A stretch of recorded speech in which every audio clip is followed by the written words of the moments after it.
Welcome to This Explainer. Today, we're unpacking a massive challenge that literally every major city in the world faces, but we're going to look specifically at eThekwini. The challenge is this: how do incredibly high-level government visions actually impact daily life on the ground?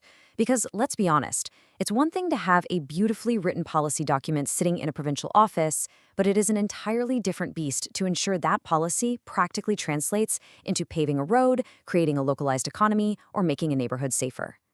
I mean, really think about that for a second. How exactly does a massive provincial goal become a new job in your city? It's a fascinating process. I like to think of government policy acting a bit like a set of Russian nesting dolls. You have these massive, sweeping ideas at the outermost layer, right? And as you open each one, the plans become smaller, more detailed, and much more hyperlocal, filtering all the way down to street-level realities. Our goal today is to unpack these nesting dolls one by one. Okay, let's dive into this. We're going to map this journey out in 4 quick steps. First, the provincial big picture. Second, eThekwini's local master plan. Third, the one-plan bridge. And finally, citizens on the front line. Starting off with Section 1, the provincial big picture, KZN strategic imperatives. So let's start right at the top, looking at the absolute largest of our nesting dolls. Now, we all know government loves an acronym, so we're going to navigate a bit of an alphabet soup here, but just bear with me and let's focus on the direction these strategies point us in. There are 3 distinct time horizons mapping out a roadmap for the future here.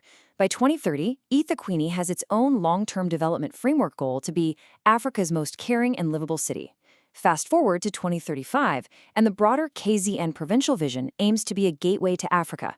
Then, looking all the way out to 2050, the district development model envisions the area as a leading smart port city region. Notice how these short-term targets are deliberately designed to build toward grand long-term utopias.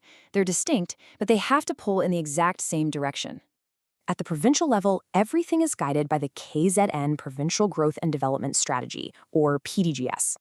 This strategy lays out 7 strategic goals, heavily prioritizing inclusive economic growth, human resource development, and spatial equity.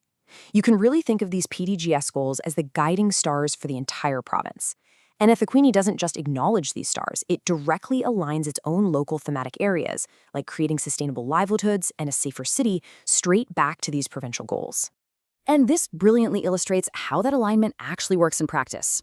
You've got the immediate priorities from the State of the Province Address, or SOPA, which demand basic service delivery, growing the economy, and a caring government. And then, perfectly mirroring that, is the eThekwini Mayor's Local 10-Point Plan, which focuses heavily on reindustrialization and job creation. It's a direct, highly intentional reflection of priorities filtering from the province straight down to the city.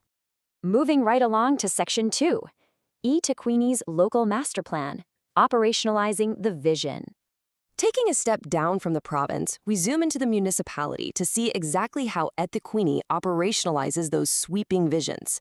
They use what's called a package of plans to translate ideas into strict local actions.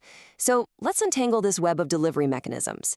First up, you have the long-term development framework, also known quite beautifully as Imagine Durban.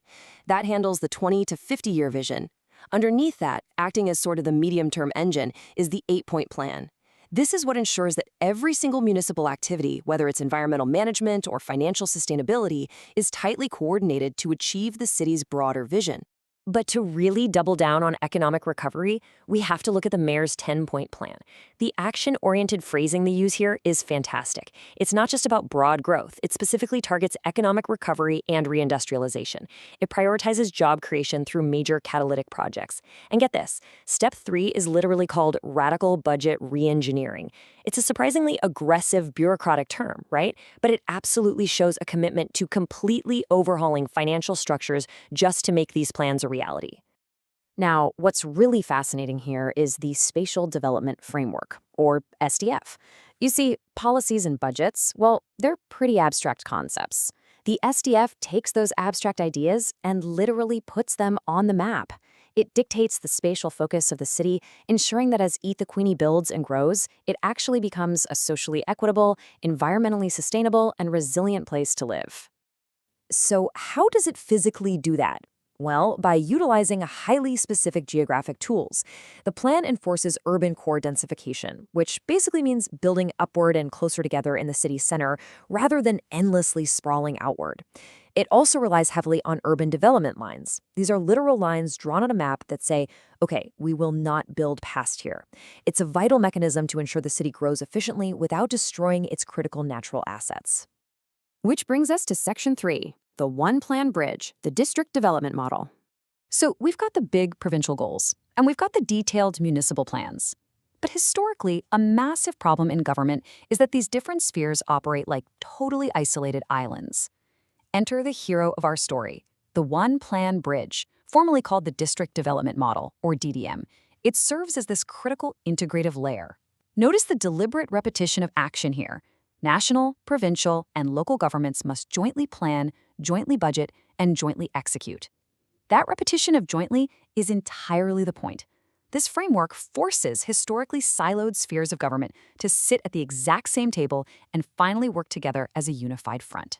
And it's through this cooperative district development model that they establish their ultimate long-term destination. Reminding ourselves of that timeline from earlier, this is where Vision 2050 comes into play. The joint goal of all three spheres of government is to establish eThekwini not just as a functional city, but as a leading smart port city region. And to get there, they rely on the power of the number one, specifically a one-budget approach. This is honestly revolutionary for municipal planning. Instead of national departments spending their money in a vacuum and provincial departments doing the exact same thing, the DDM coordinates all spending within the municipal boundary. By avoiding that silo development, they eliminate duplicate spending, stretch those RANs way further, and absolutely maximize the impact for the taxpayers. Let's move to Section 4 and see how this builds. Citizens on the front line, local governance, and participation. We've gone from the province to the municipality to the unifying bridge, and now we've finally hit the ground level where policy meets the people. Because, let's face it, a brilliant policy framework is completely useless unless it remains genuinely responsive to the citizens it's actually meant to serve. The local framework in eThekwini's specifically emphasizes good governance, known as Plan 7, and community-based planning. But the real engine of this local interaction is something called Operation Sukuma Sakhe. Operation Sukuma Sakhe, or OSS, is a provincial initiative deployed locally to combat social ills using a whole-of-government approach. And I absolutely love the terminology they use here, ward-level war rooms. It has a real action movie flair to it, doesn't it? But practically speaking, a war room is an intense, focused space for continuous, unfiltered interaction between the community on the ground and government officials. It's where the harsh reality of the streets feeds directly back into the machinery of government. So, the absolutely crucial point here is summarized in this incredibly powerful directive found in the Integrated Development Plan to move away from a dependency syndrome. The strategy isn't about the government just arriving to hand out solutions. No, it's about empowering communities to take actual, meaningful responsibility for their own development. Because this is the ultimate goal, right? Empowering active citizenship through ward-based plans. It ties our entire narrative together. Think back to our metaphor. We started with the giant nesting doll of the 2035 provincial strategy. Then we opened the municipal plans, then those joint budgeting frameworks. But ultimately, all of those layers are driven by and rely entirely upon the smallest, most vital doll right in the center, the active, empowered citizen. We have seen exactly how meticulously eThekwini aligns its strategies. The structural bridge from the provincial office all the way to the local citizens' war room is designed and ready to go. But a plan on paper is just that. It's paper.